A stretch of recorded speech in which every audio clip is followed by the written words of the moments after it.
Hello, welcome to speed-earning.in। आज हम technical analysis के अलग अलग इंडिकेटर्स पे डिस्कशन शुरू कर रहे हैं। टेक्निकल एनालिसिस ऑब्जर्वेशन का साइंस है। जितना आप उसको ऑब्जर्व करते हैं तो आपको बार बार उसमें कोई पैटर्न दिखता है। वो रिपीटेड पैटर्न से धीरे धीरे अलग अलग तरह की थ्योरीज बनी, अलग अलग तरह के प्रिंसिपल्स बने। वैसे टेक्निकल एनालिसिस इतना वास्ट सब्जेक्ट है कि हर साल 50 नई थ्योरीज बनती होगी, और जब एक बड़ी तेजी या मंदी आती है तो सारी थ्योरीज कई बार धुल भी जाती है।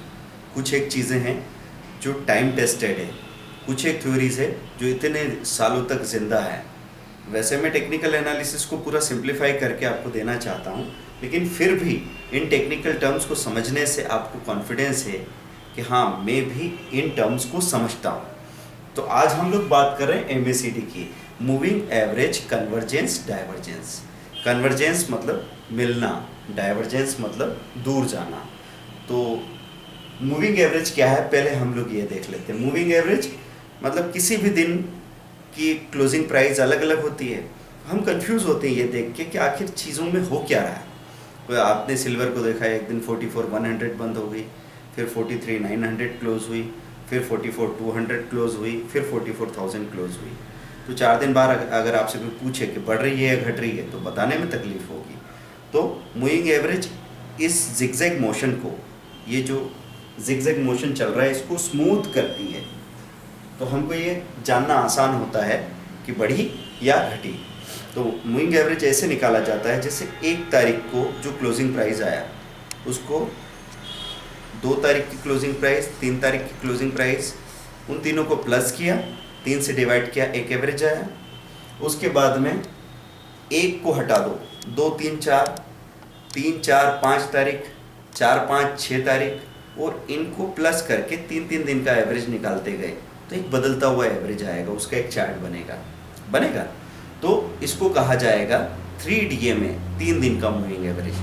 आपको समझाने के लिए तो मैंने 3 दिन का मूविंग एवरेज बता दिया, लेकिन जो इम्पोर्टेंट मूविंग एवरेजेस हैं वो है 30 day moving average, 50 day moving average and 200 days moving average.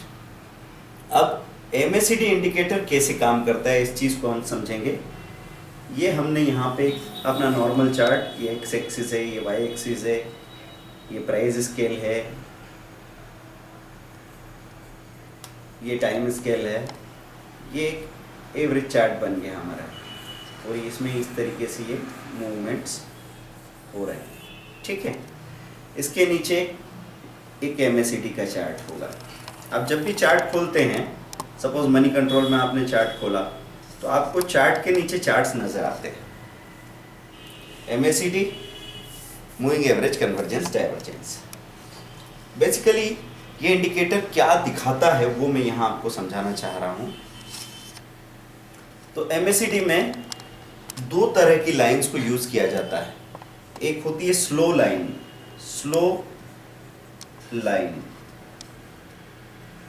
वो होता है 9 DMA, 9 दिनों का मूविंग एवरेज। एक होती है फास्ट लाइन, जो 2 अलग अलग दिनों के मूविंग एवरेज का डिफरेंस होती है। जनरली 14 एंड 26 DMA के डिफरेंस से फास्ट लाइन बनती है। आप ये इन ज़्यादा डिटेल्स में ना उलझें, आपको सिर्फ एक आइडिया होना चाहिए कि इंडिकेटर क्या है, कैसे बना है, और इसको हम इंटरप्रेट कैसे करते हैं। क्योंकि कैलकुलेट करना आपका काम नहीं है, आपको कोई थ्योरी की एग्ज़ाम नहीं देनी है। आपके पास मात्र 30 सेकेंड होते हैं जब आपको इन चीज़ों को समझ के यूज़ करना होता है मार्केट में। तो 9 DMA की सपोज एक रेड लाइन है, ये 9 DMA की लाइन बन रही है इस तरीके से। ये स्लो लाइन चली, स्लो लाइन। अब ये फास्ट लाइन है। अब इस फास्ट लाइन ने अगर इसको यहाँ पे क्रॉस किया और ये नीचे आ गई, मतलब ये रेड लाइन है, ये ब्लू लाइन है, स्लो लाइन को फास्ट लाइन ने क्रॉस किया और नीचे आई, तो सिंपल आपको इतनी बात याद रखना है कि ये सेल सिग्नल है, सेल सिग्नल। तो यहाँ से ये प्रोजेक्शन जाएगा यहाँ ऊपर, और जहाँ जाके टकराएगा वहाँ पे सेल सिग्नल जनरेट होगा। अब यही चीज़ यहाँ पे आके इसको इस तरीके से क्रॉस ओवर करती है। तो आपने देखा फास्ट लाइन ऊपर आ गई, अब ये फास्ट लाइन ऊपर आ गई, स्लो लाइन नीचे रह गई। तो यहाँ पे एक बाय सिग्नल जनरेट हुआ, बाय, इसका प्रोजेक्शन यहाँ पे ऊपर गया और यहाँ पे ये बाय सिग्नल जनरेट हुआ। तो आपको ये सब चीज़ें अभी समझने में थोड़ी टिपिकल लगेगी, भारी भरकम शब्द हैं जो साइंटिफिक वर्ड्स होते हैं। तो मैं हमेशा से लोगों से यही कहता हूँ हर एक साइंस के बारे में कि साइंस लाइफ से निकला है। अगर लाइफ को आप सिंपली देखो तो आप सबके भीतर एक साइंस चल ही रहा है। आप चीज़ों को समझते हैं, उनका कैसे इस्तेमाल करना है सही तरीके से, ये पता लगता है क्या गलत है, जो नहीं करना है वो पता लगता है। आपकी ज़िंदगी के अपने नियम बनते हैं, वो एक विज्ञान है। लेकिन हम शब्दों में बंध जाते हैं, तो उससे बाहर निकलिए। यहाँ पे जो सिंपल बात थी वो यही थी कि स्लो लाइन को जब फास्ट लाइन क्रॉस करके नीचे जा रही है तो सेल सिग्नल कंफर्म हो रहा है। मतलब लगातार की तेजी के बाद में जब रिवर्सल होता है तो ये लाइन यहाँ पे नीचे आ जाती है, और लगातार मंदी के बाद जब यहाँ ये फास्ट लाइन ऊपर जाती है तो यहाँ बाय सिग्नल आता है। कंक्लूड करता हूँ मैं कि स्लो लाइन क्रॉस करके ऊपर आ जाए या फास्ट लाइन क्रॉस करके नीचे आ जाए तो सेल सिग्नल। सिर्फ फास्ट लाइन से समझ लीजिए, फास्ट लाइन ब्लू कलर की जनरली बताई जाती है वेबसाइट्स में। फास्ट लाइन नीचे गई सेल सिग्नल, फास्ट लाइन ऊपर आई बाय सिग्नल। फास्ट लाइन नीचे गई, ब्लू कलर की लाइन रेड कलर की लाइन के नीचे गई फास्ट लाइन तो सेल सिग्नल, और fast line slow line red line के ऊपर आई, ब्लू लाइन रेड लाइन के ऊपर आई तो बाय सिग्नल जनरेट होता है, उसका प्रोजेक्शन ऊपर जाता है। तो इसको आप MACD इस तरीके से समझ सकते हैं। अब ये मूविंग एवरेजेस का जो समझ है कि 30 डेज का मूविंग एवरेज किसी स्टॉक ने या कमोडिटी ने क्रॉस किया और वहाँ मेंटेन कर रहा है तो बाइंग शुरू हुई। 50 डेज का मूविंग एवरेज क्रॉस करके वहाँ मेंटेन करने लगा तो मीडियम बाइंग मान सकते हैं। और 200 दिन का मूविंग एवरेज क्रॉस करके अगर वो वहाँ मेंटेन करने लगी है तब वो बहुत स्ट्रांग हो गई है और शॉर्ट टर्म या पोजिशनली ऊपर जाने के चांसेस ज़्यादा हो गए हैं। इस चीज़ को इस तरीके से समझना चाहिए। जबकि जब टेक्निकल एनालिसिस की समझ नहीं होती है तो आदमी सबसे बड़ी गलती ये करता है कि अगर कोई चीज़ ऊपर चली गई है और ऊपर जाके मेंटेन करने लगी है तो वो नीचे की भाव को याद करके बार बार उसको वहाँ शॉर्ट सेल करके ये मानता रहता है कि ये नीचे अब तो आएगी क्योंकि नीचे से ऊपर गई है। पर अगर वो ऊपर मेंटेन ही करने लगी और एक पर्टिकुलर सपोर्ट लेवल को तोड़ के नीचे नहीं आ रही है तो फिर वहाँ सेलिंग नहीं है।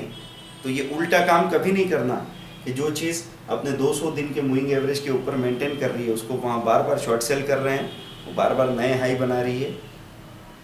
और जब उसने कई सारे हाई बना लिए तब आपको लगा कि आप बाएंगे और आपने उसको बाय करके छोड़ा, वहाँ से वो लुढ़क के किसी बड़ी घटना की वजह से नीचे आ सकती है। सो MACD moving average, convergence, divergence, ये दो मूविंग एवरेज यहाँ पे मिलते हैं तो कन्वर्जेंस, दूर जाते हैं डाइवर्जेंस। इससे बाय और सेल सिग्नल जनरेट हो रहा है जिसका सीधा प्रोजेक्शन ऊपर आपके रियल चार्ट पे होता है और उससे बाय सेल सिग्नल को अप्लाई किया जाता है अपनी रियल ट्रेडिंग में। तो आप इस तरह की चीज़ों को देखने के लिए कई सारी वेबसाइट्स है, जैसे moneycontrol.com पे चार्ट्स देख सकते हैं, NSE इंडिया में टेम चार्ट्स करके है उन पे देख सकते हैं, या किटको में आप गोल्ड सिल्वर के चार्ट्स देख सकते हैं kitco.com में। वहाँ से आप इन इंडिकेटर्स को देखना शुरू करें और इनकी समझ होना ठीक है, पर इनको ज़्यादा दिल पे मत लीजिएगा क्योंकि कहीं ऐसा अधूरापन आ जाता है कि नहीं ये चीज़ मुझे अच्छी वर्ड टू वर्ड याद नहीं है, कि फास्ट लाइन का डेफिनेशन याद नहीं है या स्लो लाइन का डेफिनेशन याद नहीं है, तो आप ट्रेडिंग नहीं कर पाओगे। ये आपका भ्रम है, क्योंकि पैसा कमाने के लिए चाहिए कॉमन सेंस, डिसीजन मेकिंग और कम से कम रिएक्शन टाइम। आपका जितना डिसिप्लिन होगा आप उतने अच्छे से काम करेंगे। Thank you very much, bye.